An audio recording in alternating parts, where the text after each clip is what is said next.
friends. Today's story is called The Most Magnificent Thing. It's written and illustrated by Spires.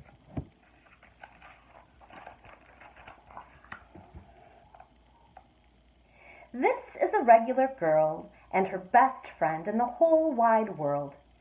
They do all kinds of things together. They race, they eat, they explore, they relax.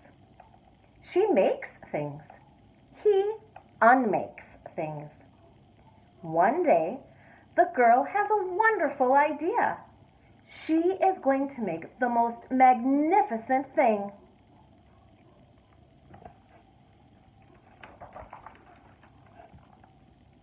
She knows just how it will look. She knows just how it will work. All she has to do is make it.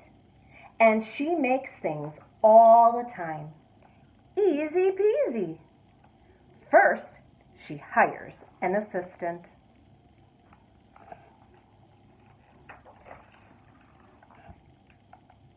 Next, they gather their supplies. They set up somewhere out of the way and get to work.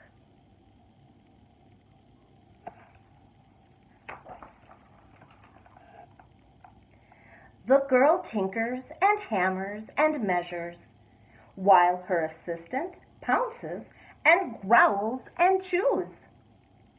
When she is finished, she steps back to admire her work.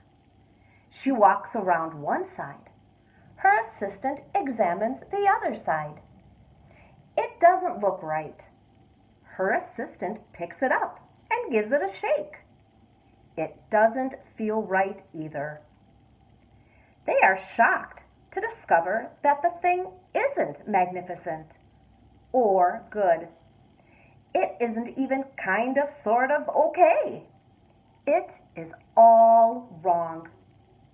The girl tosses it aside and gives it another go.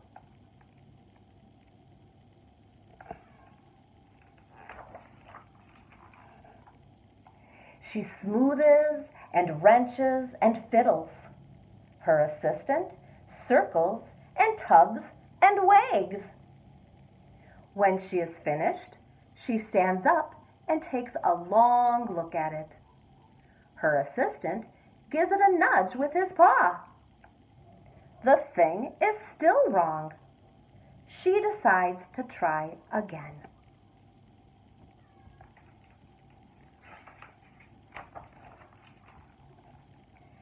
The girl saws and glues and adjusts. She stands and examines and stares. She twists and tweaks and fastens. She fixes and straightens and studies.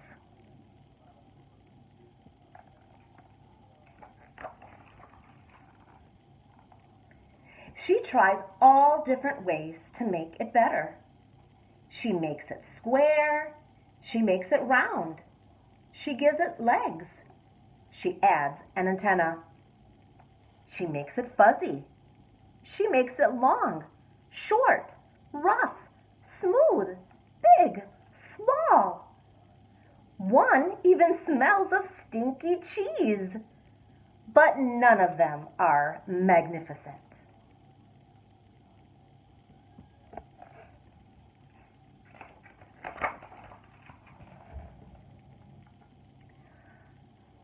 Hard work attracts a few admirers, but they don't understand. They can't see the magnificent thing that she has in her mind. She gets mad.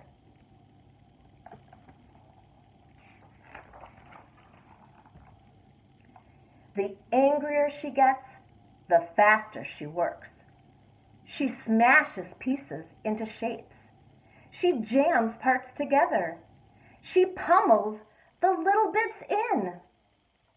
Her hands feel too big to work, and her brain is too full of all the not right things. If only the thing would just work.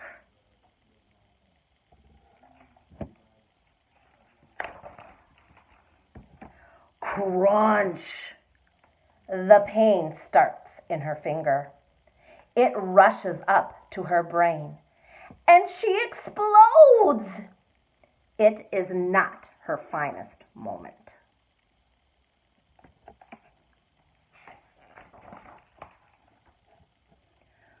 I'm not good at this. I quit, she says. Her assistant suggests a walk.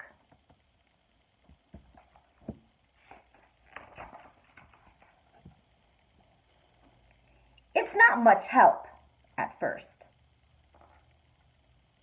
But before long, she starts to feel different. Bit by bit, the mad gets pushed out of her head.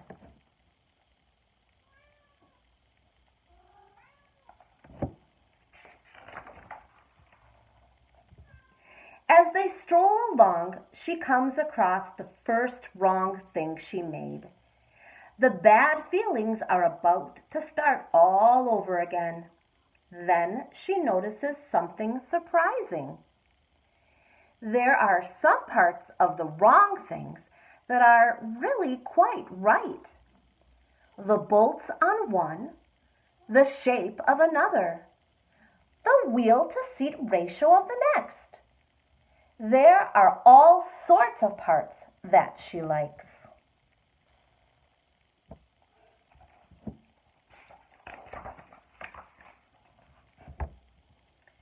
By the time she reaches the end of the trail, she finally knows how to make the thing magnificent.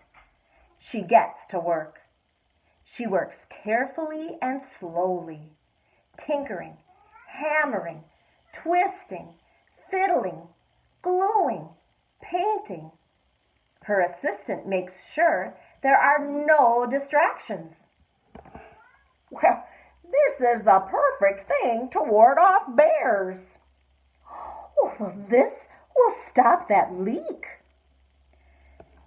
This one's all wet. The afternoon fades into evening. Finally, she finishes. She alerts her assistant.